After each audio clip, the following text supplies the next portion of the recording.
Hi friends, ఈరోజు నేను మీ ముందుకి బిర్యానీ రెసిపీతో వచ్చేసాను. నేనైతే ఫస్ట్ ఈ గ్లాస్తో 1.5 గ్లాస్ రైస్ తీసుకొని బాగా వాష్ చేసి దాన్ని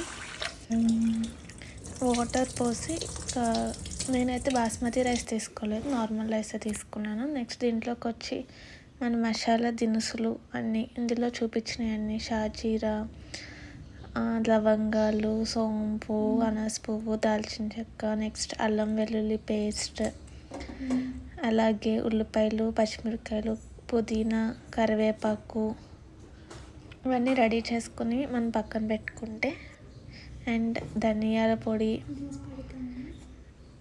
మసాలా పొడి అండ్ జీరా పౌడర్, ఈ మూడు కూడా మనం రెడీగా ఉంచుకొని, నెక్స్ట్ నేను చేసేది రైల్ బిర్యానీ. రైలు భీమవరం నుంచి వచ్చిన రైలు అనమాట. నెక్స్ట్ ఉప్పు, కారం ఇవన్నీ మనకి రెడీగా ఉంటే నెక్స్ట్ బిర్యానీ ప్రాసెస్ చూద్దాము. ఫస్ట్ గ్యాస్ వెలిగించి కడాయి పెట్టి అది కొంచెం వేడెక్కాక అందులో కొంచెం ఆయిల్ పోసి, ఆయిల్ అనేది మన ఇష్టం, బిర్యానీకి కొంచెం ఆయిల్ ఎక్కువగా ఉంటేనే టేస్ట్ బాగుంటుంది. ఆయిల్ నెక్స్ట్ నెయ్యి కూడా యాడ్ చేశాను నేను. నెక్స్ట్ నేను చూపించిన మసాలాలన్నీ వేసేసాను. నేనైతే 1.5 గ్లాస్కి కావాల్సిన సరిపడేటట్టు వేసాను. మీరైతే మీరు తీసుకునే బియ్యం బట్టి నెక్స్ట్ ఉల్లిపాయలు, పచ్చిమిరపకాయలు, పుదీనా, కరివేపాకు యాడ్ చేశాను. అవి బాగా ఫ్రై అయ్యాక నెక్స్ట్ రొయ్యలు ఇవైతే ఒకసారి నేను ఆగలేస్తాను అనమాట. అంటే రొయ్యల్లో ఉన్న వాటర్ అంతా వచ్చేస్తాయి. మనం కాసేపు రొయ్యలని పెడితే గ్యాస్ మీద వాటర్ వచ్చేస్తాయి. అలా వాటర్ వచ్చేసిన రొయ్యలు నేను తీసుకొచ్చి ఇందులో వేసాను. కొంచెం ఫ్రై అయ్యాక అందులో కొంచెం పసుపు, ఇవి బాగా ఫ్రై అయ్యాక నెక్స్ట్ మనం అందులో కొంచెం కారం మీరు పచ్చిమిరపకాయలు వేసుకున్నారు కాబట్టి దాన్ని బట్టి చూసి వేసుకోండి. నేనైతే 2.5 స్పూన్స్ దాకా వేసాను. నేను వేసైతే చిన్న స్పూన్సే. నెక్స్ట్ వచ్చి ఉప్పు కూడా మీ టేస్ట్కి తగినట్టు వేసి దాన్ని బాగా కలుపుకొని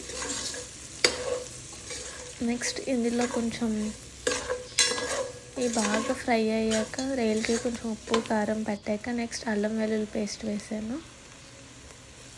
అల్లం వెల్లుల్లి పేస్ట్ వేసాక కూడా బాగా కలుపుకొని, అల్లం వెల్లుల్లి పేస్ట్ వేసాక ఏంటంటే కొంచెం అడుగును అంటుకుంటూ ఉంటుంది, చూసుకుంటూ ఉండాలి, మధ్య మధ్యలో కలుపుకుంటూ వదిలేకండి.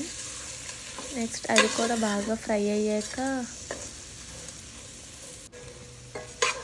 చూడండి, ఫ్రై అయిపోయింది కదా. ఇప్పుడు అల్లం వెల్లుల్లి పేస్ట్ ఆయిల్ కూడా బయటకు వస్తుంది. అలా బాగా ఫ్రై అయ్యాక అందులో నెక్స్ట్ మనం వచ్చి ఇందాక నేను చూపించిన పౌడర్స్ ఉన్నాయి కదా, మసాలా పొడి,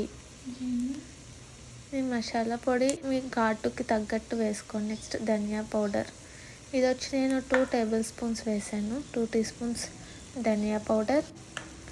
నెక్స్ట్ జీలకర్ర పొడి కూడా మన ఫ్లేవర్కి తగ్గట్టు, మరీ ఎక్కువ వేస్తే దాని టేస్ట్ బాగోదు కాబట్టి కొంచెం తక్కువ వేసుకోండి. ధనియాల పొడి ఎక్కువ వేసుకొని జీరా పౌడర్ కొంచెం తక్కువ వేసుకుంటేనే బాగుంటుంది. నెక్స్ట్ అవి కూడా మనకి ఆయిల్లో బాగా ఫ్రై అవ్వాలి. చూసారా, ఇందాక అంత ఆయిల్ వేసినా సరే ఇప్పుడు అసలు ఆయిల్ లేదు, పీల్ చేసినాయి మొత్తం. నెక్స్ట్ అవన్నీ వేగుతున్నాక మనం ఈ వాటర్ డ్రైన్ చేసేసుకొని అవన్నీ బాగా ఫ్రై అయ్యాక బియ్యం తీసుకొచ్చి ఇందులో వేసేయండి. ఆ బియ్యం కూడా ఇందులో వేసేసాక నేనేం చేస్తానంటే వెంటనే వాటర్ పోయిను, కొంచెం ఆ బియ్యాన్ని, ఆ రైస్ని ఈ రొయ్యలు, ఈ ఆనియన్స్ దాంట్లో ఫ్రై చేయనిస్తాను అన్నమాట. దానివల్ల ఏమవుతుందంటే ఈ ఫ్లేవర్ అనేది ఆ రైస్కి బాగా పడుతుంది. మీరు కూడా ఈసారి ఇలా ట్రై చేయండి, చాలా బాగుంటుంది, మీకు నచ్చుతుంది కూడా. ఇది బాగా కలిపేసి మనం అలా కాసేపు ఉంచేయాలన్నమాట. మధ్య మధ్యలో కలుపుకుంటూ ఆ రైస్ కొంచెం ఆ ఫ్లేవర్ పట్టేంత వరకు, అంటే మినిమం ఒక 5 to 10 minutes. అది మీ ఓపిక బట్టి, మీకు ఉండే టైం బట్టి చూసుకోండి. నేనైతే ఇలా మూత పెట్టి మధ్య మధ్యలో కలుపుకుంటూ ఉన్నాను. చూసారా ఆ కలర్ కూడా మంచి కలర్ వచ్చింది, చూడ్డానికి కూడా బాగుంటుంది. నెక్స్ట్ ఈ టైంలో మన దగ్గర కొత్తిమీర ఉంటే కొత్తిమీర కూడా వేసుకోండి. నా దగ్గర అయితే అవైలబుల్గా లేదు, అందుకే నేను వేయలేదు. మీ దగ్గర కొత్తిమీర ఉంటే కొత్తిమీర కూడా వేసుకోండి, బాగుంటుంది ఇంకా టేస్ట్. అలా ఫ్రై అయ్యాక మళ్ళీ కాసేపు ఫ్రై చేయించాను. మళ్ళీ కాసేపు నాకు చూస్తే ఇంకొంచెం కలర్ మారింది కదా. ఇదనేది మన ఇష్టం అనమాట. మనకు ఉండే టైం బట్టి, టైం ఉంటే కనుక ఇలా సిమ్లో పెట్టుకొని ఇలా ఫ్రై చేసుకుంటే బాగుంటుంది. నెక్స్ట్ నేను వచ్చి వాటర్ పోసేస్తాను, మెజర్ చేసుకుని పక్కన పెట్టుకుని. నేను 1 గ్లాస్ రైస్కి 2.5 గ్లాస్ వాటర్ పోసాను. అలా పోసి అది కొంచెం మనం ఈ టైంలో వాటర్ని టేస్ట్ చేసుకుంటే మనకి సాల్ట్ సరిపోయిందో లేదో తెలుస్తుంది. నాకైతే సాల్ట్ కరెక్ట్గా సరిపోయింది, అందుకే మూత పెట్టేశాను. మధ్యలో ఒకసారి తీసి చూశాను,